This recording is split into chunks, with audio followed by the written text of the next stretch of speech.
I'm very thankful that I've been able to help some people achieve that goal of reuniting with their birth families.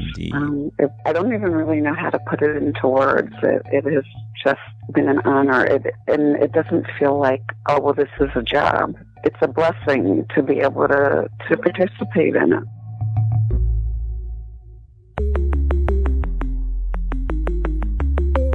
Who am I? Who am I? Who am I? Who am I? Who am I? Who am I? Who am I? This is Who Am I, Really? A podcast about adoptees that have located and connected with their biological family members. I'm Damon Davis, and on today's show for National Adoption Awareness Month, I wanted to talk with someone else that can be integral to a person's search and reunion, a social worker. Of course, all adoption experiences and every reunion attempt is different, so you might never encounter a social worker in your search. Some people utilize the voluntary services of search angels like Diana, whom I recently interviewed. Others are reacquainted with representatives of the charitable organizations that handled their adoption when they decided it's time to launch their search. My search was guided by my guest today, my social worker, Lee.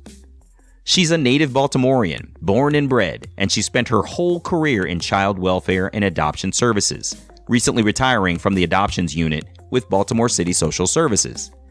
Lee shares some of her decades of experiences supporting children and families in Baltimore, the history of the adoption laws in Maryland, and a few stories from searches and reunions she's facilitated over the years, including one in her own home. This is the story of Lee, my social worker, and her passion for her search and reunion work. Lee has a master's degree in clinical social work. When Lee completed graduate school, her plan was to go into clinical social work, focusing on mental health issues in a clinical setting. But her first job out of graduate school led her into child welfare, and she loved it. Eventually, she transferred from foster care to work for the adoptions program in the agency. Their staff was comprised of people who worked with birth parents, the children who needed adoptive placements, and prospective adoptive families. Lee's work in Baltimore focused on permanency planning for children, so she made sure to focus on the needs she uncovered with each child or family's case.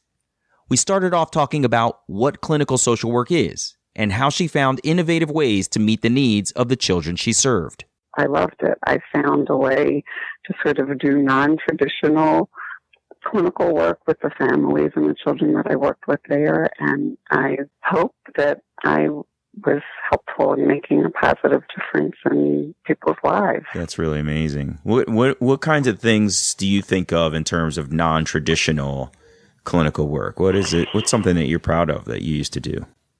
So when I first went to the Department of Social Services, I was predominantly a foster care worker, and I had a bag of toys that I had put together, which I had used similarly in mental health settings in my internships.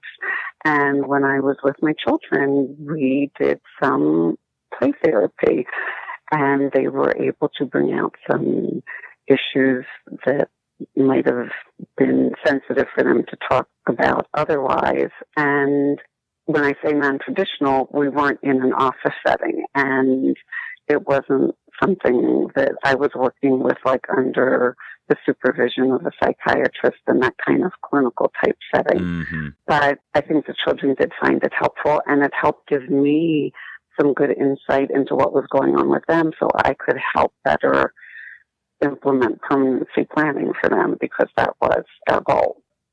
Yeah, I could see how those alternative methods of breaking through to someone as versus just sitting directly across from another person, at a conference table would really be beneficial, especially with children.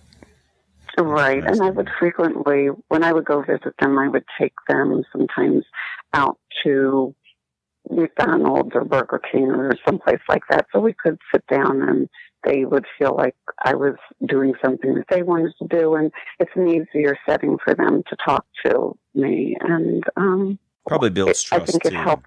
Exactly.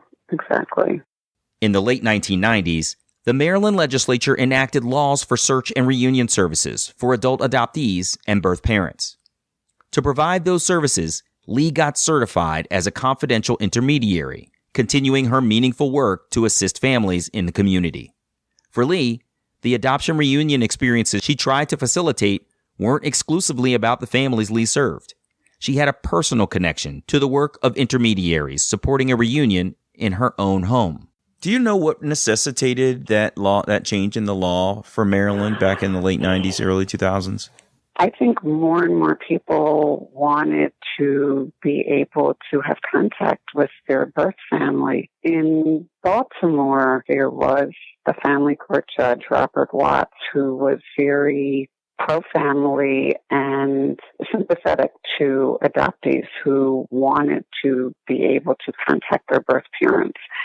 And my first experience with search and reunion services, although I don't very often share this with the people that I'm working with because it's really about their journey and not my journey, but my husband was adopted, and in 1980, we did a search for his birth mom, and we went back to the private agency that he was adopted through, and then they, in turn, I guess, petitioned Judge Watts to have his adoption file opened so that they could search for his birth mom. So we never actually contacted her directly. There was already an intermediary in place through the private agency who then contacted her. And yes, she wanted to have contact, and then it went from there. And the agency sort of stepped out of the picture once we were on our own journey towards the reunion. Wow. I had no idea that you had your own reunion story in your own family. That's really fascinating.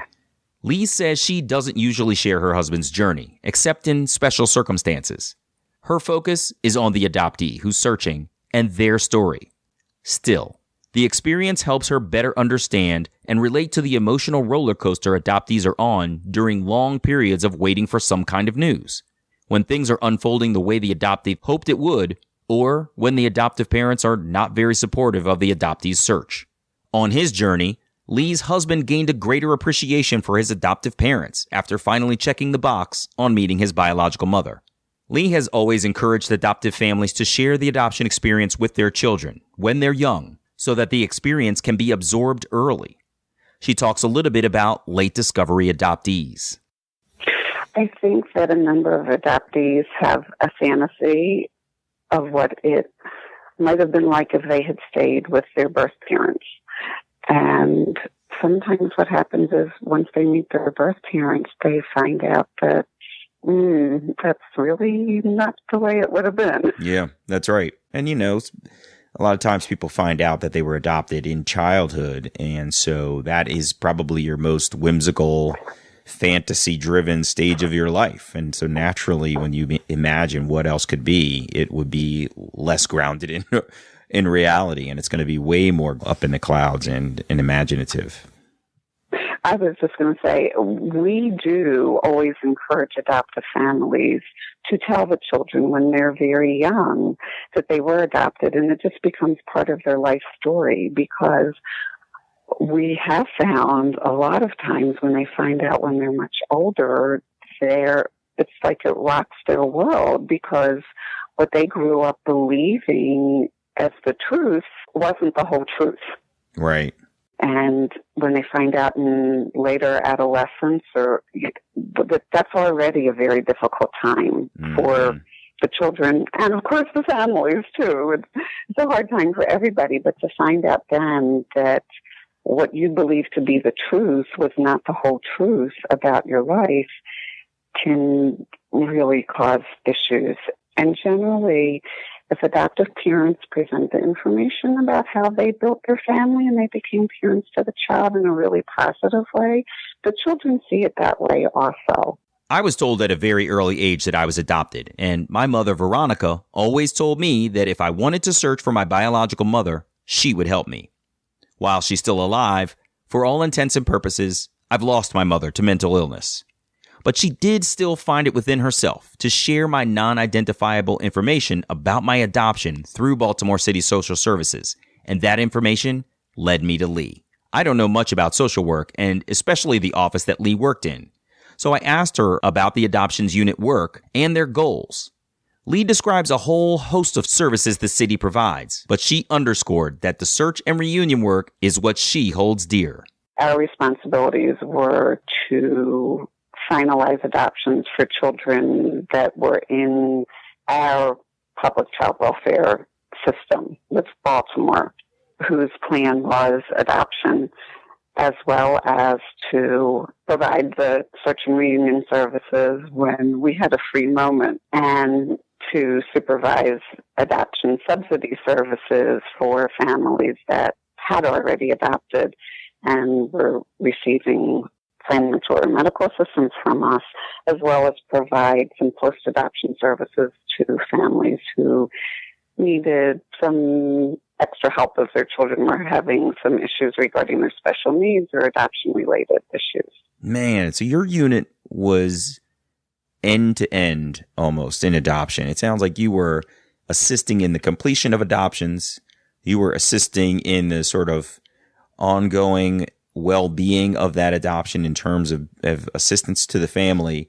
And should an adoptee come back to the city of Baltimore, you also, in your spare time, which I would imagine there was literally none of, you were also in the business of helping with search and reunion. Well, that's true. Now, for all of the children that were adopted through Baltimore City, the post-adoption services part for the people that might need some guidance and some assistance after the adoption, that's a very small number because we have such a large number of adoptive children within Baltimore City. And most of them were doing just fine, but we did want to be there as a resource for them to come back to and for us to help find sources within the community to connect them to help with their children or their family circumstances. Mm-hmm. The search and reunion services work, though, that my heart is really in that. And because there wasn't enough hours during the day to work on that, that's what I did at home and at night on the weekends when I could put some time together to be able to do that, because that service is really, really important. But unfortunately, there just aren't enough hours in the day, and I had to take care of mandated things that I needed to take care of first. And it's so important to them. I think a lot of people grapple with searching versus not searching. And then once they decide that they want to do it, they want to do it. And so I just feel for them that when they come to us that I can't necessarily help them right away, and that we did have a waiting list, but I certainly understand how, they've made up their mind, they're ready to do it, but then we still can't help them move forward. So that must be frustrating. I could see how search and reunion work would be so meaningful and captivating that Lee would be so dedicated to it.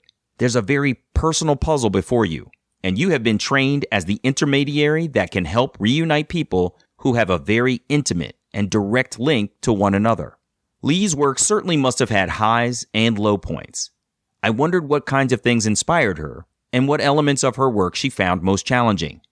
She explains the honor of helping reunifications and the challenge of helping adoptees through secondary rejection. I think the things that inspired me was when we were actually able to reunite an adoptee with a birth parent and it went well, and the joy that they experienced and answers that adoptees had questions about that they were able to get from birth parents. That is just very gratifying, and it was just such an honor for me to be able to be part of that journey with them. And once I connected them and I could see that things were going well, of course I would take a step back. But it was just such a privilege to be able to be part of helping these people reunite and, begin having a relationship that each of them had probably thought about for a long, long time. Mm-hmm. The things that I still find difficult is when I wasn't able to, number one, either locate the birth parent, or I did locate the birth parent and they still were not willing to have contact. And my job then was to help the adoptee work on trying to not take it personally, because of course the adoptee is going to take it personally, except it's not about them. It's really about the birth parent not being in a place emotionally where they can handle it, because sometimes they haven't told their family about this child that they had that was either placed for adoption or came into the quote-unquote system because of a maltreatment issue. So the adoptee, of course, is feeling like they're being rejected again. Mm-hmm.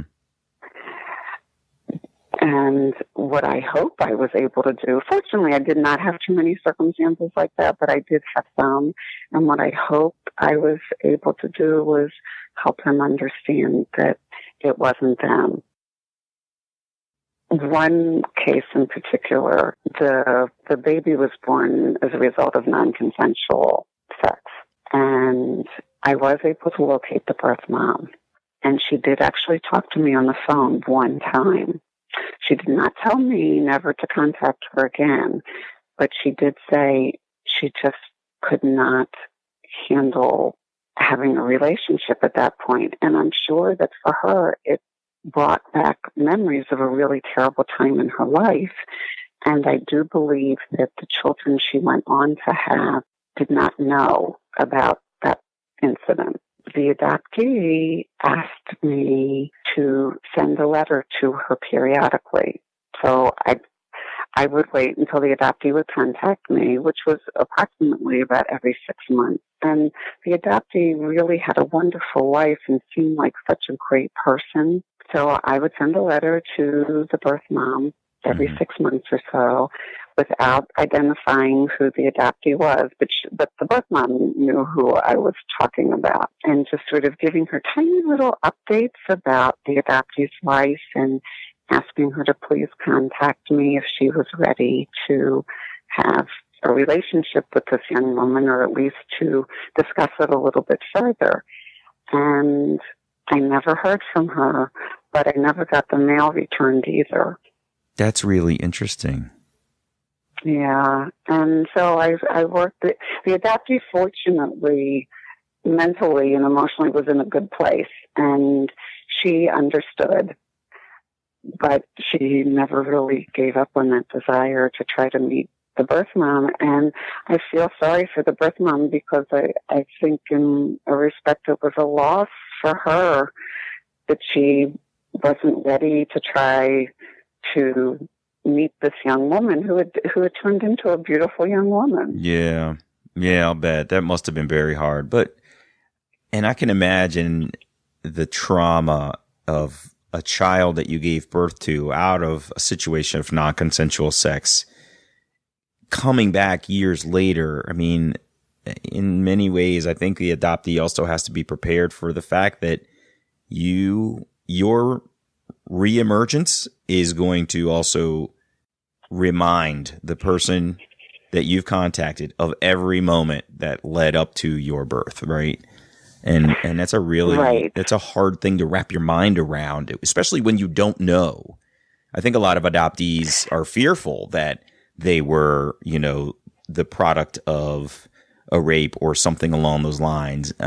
Most of us, I think, don't necessarily fantasize directly in that path, but there's definitely that question in your mind, and I don't know that people know how to prepare themselves for that confirmation, and that can be really challenging to also then put yourself in the place of the parent and know that that parent is now going back to those early days and all of the emotions that carried at that time. Right. But I don't know if she had been willing to see her and see that she had become this wonderful young woman, that might have given her a little bit of peace, that even though that was an awful, awful experience, that this, nice, productive member of society was a result. and it just wasn't all terrible. Lee admits that not every birth parent is in a place of receptivity to an adult adoptee searching for them. Conversely, there are many birth parents who have wanted to reach out to their child, but don't want to interrupt their child's life. We talked a little bit about adoptees' motivations to search from the perspectives of women and men's thoughts on searches. And we talked a little bit about my case. On the other hand, though, there are those women that never ever forgot about those babies, but would not necessarily take the step to try to find them because they don't want to disrupt their lives. Yeah. And if I recall correctly, that was your birth mom's position too. Yeah, that's exactly right. She had a C-section. So not that you could ever forget giving birth to a child, but she had a physical marker. Every time you get out of the shower and you pass in front of the mirror, there is a reminder of another person that has come into the world. And she told me, in letters and in our conversations, that she just knew that once she had set me forth into the world and she had made the decision that every passing day that we were apart was a day that I was bonding with my adopted parents more and more. And she just couldn't ever bring herself to interrupt that. And she also made a very conscious decision that our reunification had to be my decision. I had to be in a position of wanting to find her. But you said something very interesting when I first reached out to you. You said men and women go about their desire to search from very different angles. You said women tend to search before men do, and that men tend to search when triggered by the birth of their first child. And that was exactly the position I was in. I had just had my son, Seth. And I remember the whole day being home, looking down on him, and I cried because I was like, oh my God, I made this kid, and he's my first biological relative. I've never known anybody else that I was blood related to.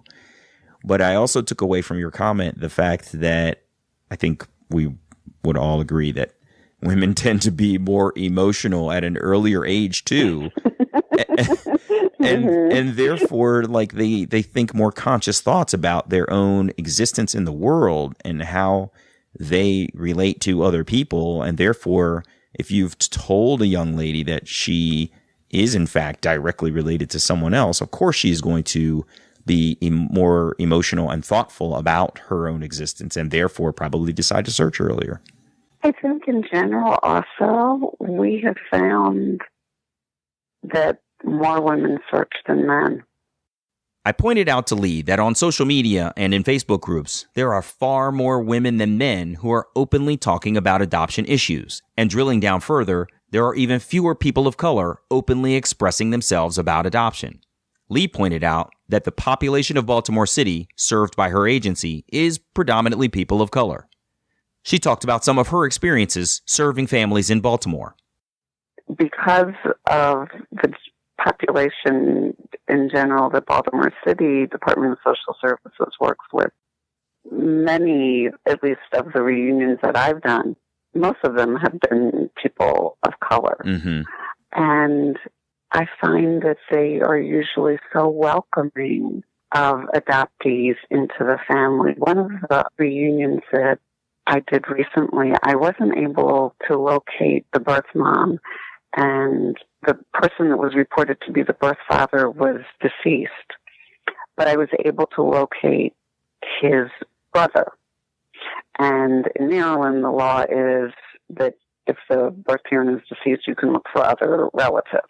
So now, it may be because he was also an adoptive parent himself. I mean, I think that was maybe coincidental. I'm not sure. But he was just so excited to be able to meet this potential niece of his.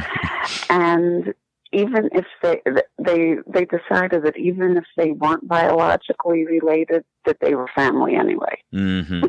That's really awesome. Yeah, sometimes family is who you choose, not necessarily who you're related to. It's really kind of cool like that. I was curious about Maryland's policies on adoption and reunion services. I really didn't have any idea what policies truly enabled Lee's work and what policies were barriers that need refinement or rewriting to make her job easier. Lee explained adoptee rights under the laws that took effect in the year 2000. She talks about things like an adoptee's right to obtain their original birth certificate once they turn 21, birth parents who sometimes sign a disclosure veto maintaining their own anonymity, search and reunion services available to adoptees who were born in another state but adopted in Maryland, and the challenges of searching for siblings. Children who were born in Maryland and adopted in Maryland after January 1st of 2000, when they turned 21, they could request a copy of their original birth certificate, the one that had their name on it when they were born, that had their birth parents' information on it. And they could receive it as long as the birth parent had not signed what's called a disclosure veto that would not allow them to get it. Oh. So with most of the children born that were adopted through Baltimore City Department of Social Services, those birth parents, basically, they did not sign a disclosure veto. I think it applies more to private adoptions and maybe private agency adoptions where the birth parents did want to keep it confidential about who they were. Interesting. So Maryland is an open OBC state. At 21, you can request your original birth certificate. Is that what I heard? That's correct. Now, if you were adopted in Maryland but born in another state, I think it has to go according to the regulations in that state about getting the birth certificate. Right. You can still request search and reunion services, I think, through Maryland because the adoption took place in Maryland. But the issue about the birth certificate is going to be governed by the laws of the state in which the child was born. And I think that can be confusing for some adoptees because I've had guests on the show say that very thing. I didn't know which direction to go because I was born here but adopted there. And I could see how that would be confusing. It's confusing to us too. Mm-hmm. Really? Wow. Dang. What policies do you wish would be changed? Something that would enable your work to be different? I do wish that contact between siblings, the process could be done a little bit more easily. So the law in Maryland does say that adoptees can search for birth parents or other biological siblings that were also adopted and over the age of 21. They cannot search for biological siblings that were not adopted unless the birth parent is deceased. And I think that was done to protect the confidentiality of the birth parent. That goes back to the previous comments that we made. The idea that a person may not have revealed to their current family any element of their past, especially something as sensitive as having given birth to a child that is up for adoption. So if I were a sibling of someone who had been given up for adoption and all of a sudden, a child, a brother or sister came out of the blue and was like, hey, I think we're related, that would kind of freak me out, I think. I could see how that would be hard. Lee shared that many of the children with adoption and foster care cases that come to the attention of her agency are because the child couldn't go back home due to mental health and substance abuse issues. And in many cases, those children have older siblings who remember the younger ones and would like to have contact with them. But the way the law is written now, Lee and her former colleagues could not facilitate that reunion. But Maryland does have a voluntary mutual consent registry where family members can go to register for reconnection. But that happens at the state level. And of course, that means the younger child has to know they're adopted and be interested in reunification. Online registries and search tools are products of the internet age, which Lee says have dramatically altered the way her colleagues do their work. I asked how the internet age and the proliferation of online resources has changed how Lee and her colleagues do their work. It has changed how we provide background information to adoptees. So typically what we like to do is, if we can locate the closed adoption record, is provide the adoptee with non-identifying background information before we start their search. So they have information about why they came into care, non-identifying information about their birth parents, if they were in a number of placements, how those placements went, at what different dates that they might have been moved. So a long time ago, we used to say the first name of the birth parent, or maybe even give the year that the birth parent was born or the hospital that the child was born at. We can't do any of that anymore because there's just too much out there on the internet that there's a way that that person might be able to be located, not going through the confidential intermediary process. Mm-hmm. Yeah. The mosaic of information about a person that's out on the internet can be so comprehensive, totally unintentionally, that it Right. would be very easy to find where a person's been, where they are now, and reach out right around. Like I could just reach right around you to the person I'm looking for. We talked about families finding one another on social media, DNA analytics platforms like Ancestry DNA and 23andMe, or other online means. Lee does not discourage adoptees from using all of the resources available to them.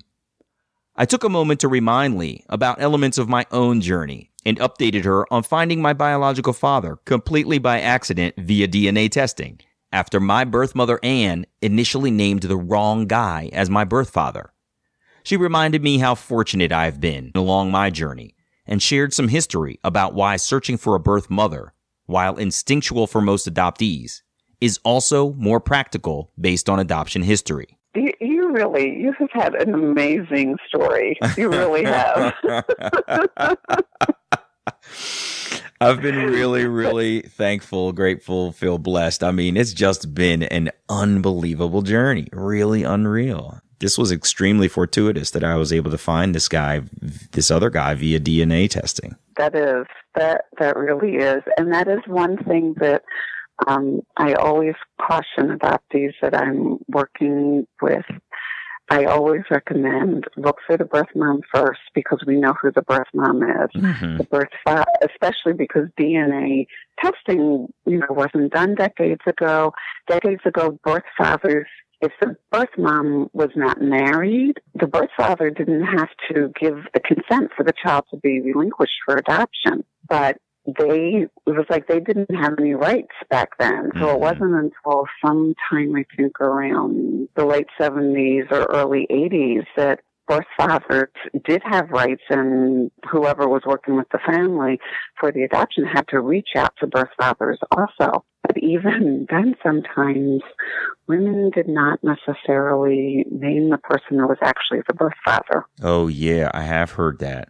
Especially, like, even in your circumstance, it wasn't. And I had one case not that long ago, but the adoptee was, I think by then, maybe in her 30s or so, where the birth mom said to me, the man that I said was the father in the record, he wasn't the father, but she was saying that she knew that her own father would accept that person, that gentleman, as the father of her baby versus the one who really was the father of her baby, which was really interesting. So when I did actually reunite that mother and daughter, the mother did share with both of the gentlemen the truth.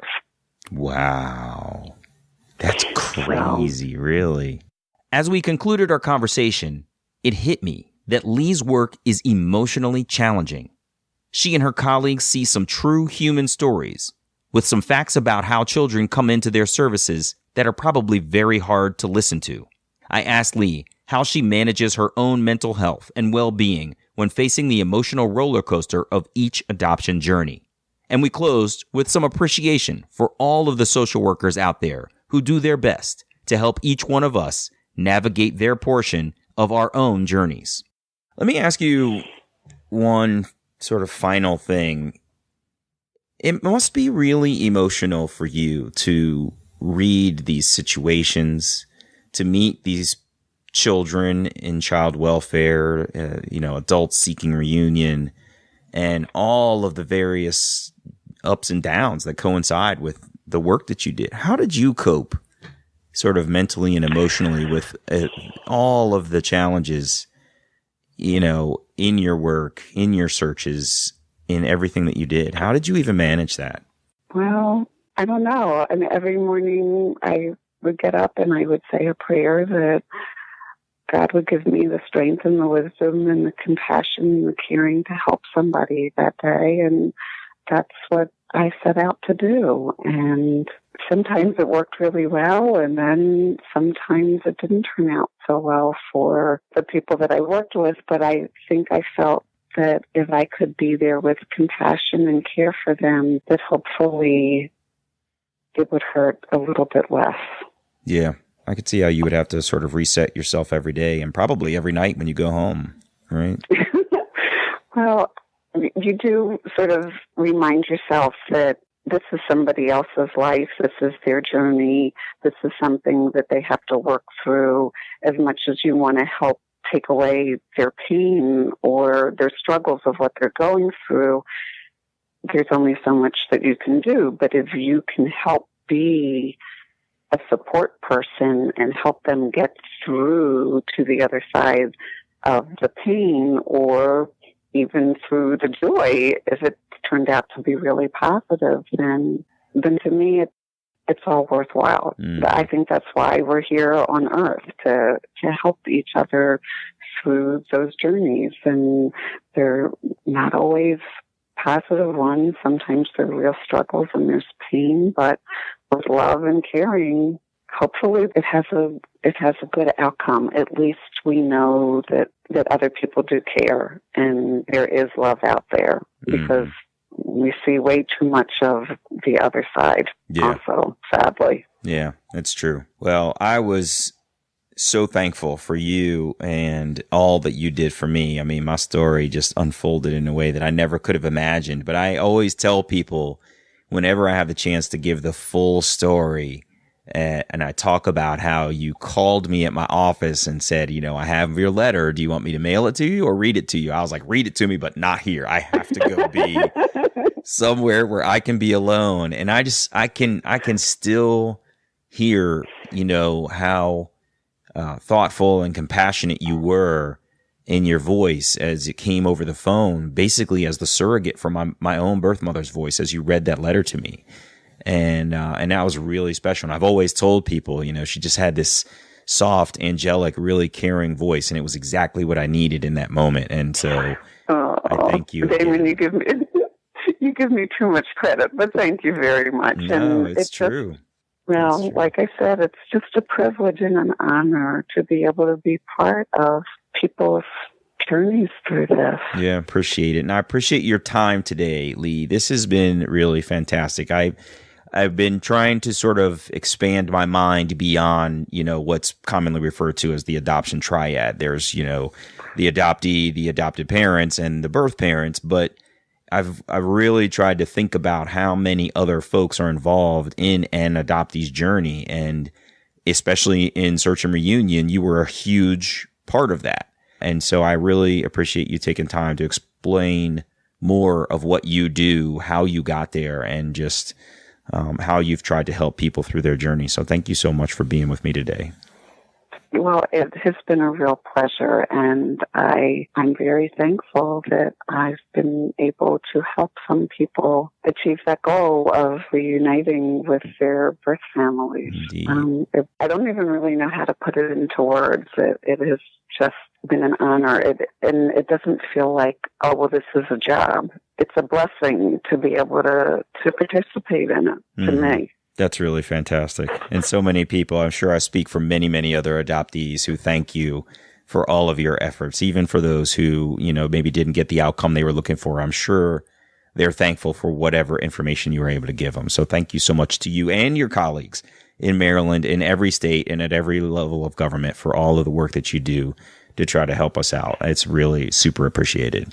Well, thank you. And thank you for doing your podcast. I am sure that it is helping innumerable people. And I've actually shared that information with the folks that are going to be continuing the work that I was doing at my agency, so that they can share it with people that are either waiting to do their search or in their process, because I think it is so helpful for them to be able to have this kind of support and see what other people's experiences have been like. So you are providing an invaluable service to other people. Oh, thank you so much. It's been my pleasure too. And like you've said, it's not work. It's like a project of passion that's been really fulfilling for me. So thank you, Lee, so much. Take care. Well, all the best to you. That's a wonderful way to put it. Thank you too. Okay, bye-bye. Bye-bye.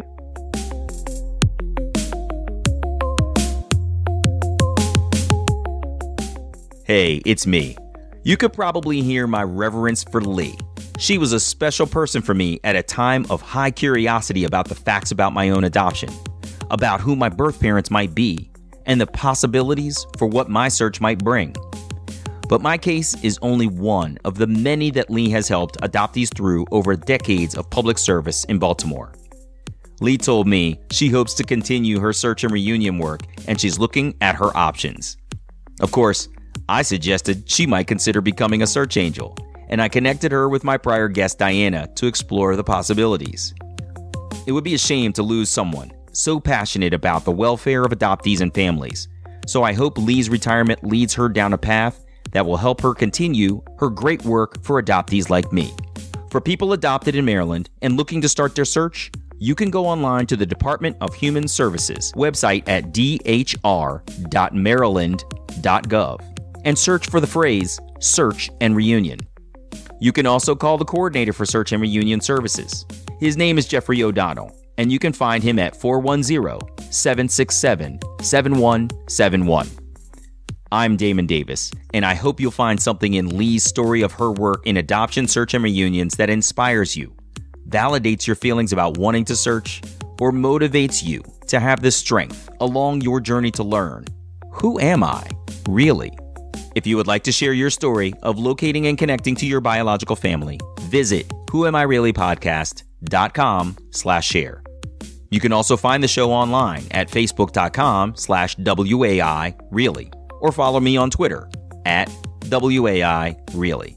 And please, if you like the show, take a moment to rate Who Am I Really on Apple Podcasts, Google Play, or wherever you get your podcasts. Those ratings do help others find the podcast too.